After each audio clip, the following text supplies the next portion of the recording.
نحمده ونصلي على رسوله الكريم وعلى آله وأصحابه أجمعين. السلام عليكم ورحمة الله. Keeping bonds of family, relationship is difficult. And it's not as easy as it sounds, but yet we are told in the Qur'an that we have to save ourselves and our family. As Allah explains, أعوذ بالله من الشيطان الرجيم بسم الله الرحمن الرحيم يا أيها الذين آمنوا قوا أنفسكم وأهليكم نارا. O you people who believe, protect yourselves and your families from the fire. وقودها الناس والحجارة عليها ملائكة غلاظ شداد لا يعصون الله ما أمرهم ويفعلون ما يؤمرون.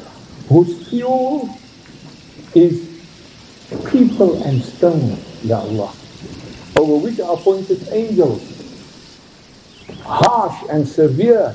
They do not disobey Allah's command, and they do what they are commanded. And various throughout the Qur'an, Allah speaks about families and family relationships, and Allah calls it the Rahim, the womb.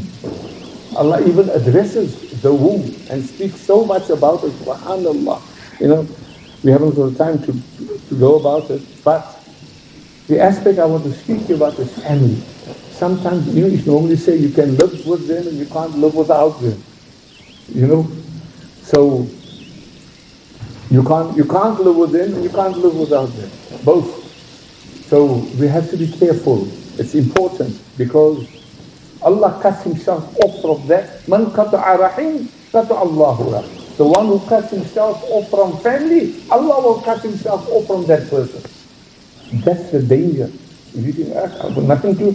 It so happened, Sayyidina Abu Bakr radiallahu anhu, he had a cousin, Mistah, a maternal cousin, whom he had to support financially, look after him, etc., etc. But in the slander of Sayyidatina Aishah, he was the culprit of spreading fitna. And Sayyidina Abu Bakr was very angry, and he cut himself off straight away. I just want to give you a quick rundown of what happened. Sayyidina Aisha went on an expedition, and it so happened, Ya Allah, that she lost her necklace and she wandered off in the desert to go look for her. By the time she came back to her caravan, the caravan moved off. You know, those years, the camel had a hump for the women, you know, like a tent. And they thought she's there, you see. So by the time, so then she thought she'd just wait there. Because when the caravan comes back to look, or somebody comes look for her, they'll find her there. It so happened Safwan, radiallahu anhu, was also lagging behind, bringing up the rear or something. And she found Sayyidina Aishah, radiallahu anha, and respectfully told her to mount camel and off they went. Alright? When they came back and they saw Safwan and Sayyidina Aisha alone, the mount started going. Do you know, the two of them came alone in the desert, except for you. The mouths were going, fitna was going. Ya Allah. You know, Sayyidina Aisha, when she came to hear of the fitna, she became so sick, Ya Allah. Sayyidina Abu Bakr, the father, can you imagine how worried he was? Sayyidina Muhammad, sallallahu alayhi wa sallam, how concerned he was. But Sayyidina Aisha said, وَأُفَوِّدُ أَمْرِي إِلَى اللَّهِ. I leave my hands into Allah, and Allah will prove my innocence. Really? Immediately the ayah did come, where to prove the innocence of Sayyidina Aisha. But the one thing that still remained was Mistah. Remember the cousin of Sayyidina Abu Bakr, who spread the false news. So the ayat came, وَلَا يَأْتِ أُولُو الْفَضْلِ مِنْكُمْ وَسَعَةِ أَن يَقُولُوا أُولِي الْقُرْبَى وَالْمَسَاكِينِ وَالْمُهَاجِرِينَ فِي سَبِيلِ اللَّهِ. Let not those of virtue among you and wealth swear not to help their relatives, the family, and the needy and the immigrants for the cause of Allah. وَلْيَعْفُوا وَلْيَصْفَحُوا. Let them pardon and overlook. Eh? And then look at the question. أَلَا تُحِبُّونَ أَن يَغْفِرَ اللَّهُ لَكُمْ وَاللَّهُ غَفُورٌ رَحِيمٌ. Would you not like that Allah should forgive you and Allah is forgiving and merciful? Sayyidina Abu Bakr, when he heard those words, it stung him. He said, yes, yes, yes, yes, Ya Allah, yes, Ya Allah, I want to be forgiven. And with that ayat, immediately he forgave Mr. and resumed looking after him, giving him money. This is family and this is Iman. Sometimes they will make us so angry, we want nothing to do with them.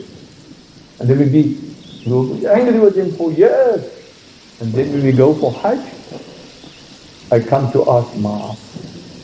And what does some of us do? Oh, because you're going for Hajj and now you want to come ask Maaf. I will never forgive you.